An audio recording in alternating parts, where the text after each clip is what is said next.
ಸರಿಗ ಹೆದರಿದ್ಯಾನ ಇಷ್ಟೊತ್ತವರಿಗೆ ಹೆದರಿದವ್ರು ಯಾರ ಇಲ್ಲಿ ಬಿದ್ದವ್ರು ಸುಳ್ಳಲ್ಲಿ ಇಷ್ಟೊತ್ತೇನಾಗಿತ್ತು? ಪ್ರಜ್ಞೆ ಇರ್ಲಿಲ್ಲ ನಿಮ್ಗೆ.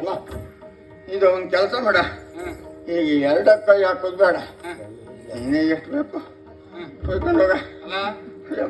ನಾನ್ ಕೈಯಾಗ ತೆಗೆದುಕೊಂಡು ಹೋಗ್ಬೋದಲ್ಲ ಇವತ್ತ? ಅಲ್ಲ ಪುಣ್ಯಾತ್ಮ, ಕೊಡುವುದಲ್ಲ. ಅಲ್ಲ ಒಂದು ಮಾತು ಹೇಳಿದೆ ನೋಡು, ನಾನು ಅವ ಸಾಯುವಷ್ಟೆಲ್ಲ ಪೆಟ್ಟು ಹೊಡಿಲಿಲ್ಲ ಅಂತ ಮಾತು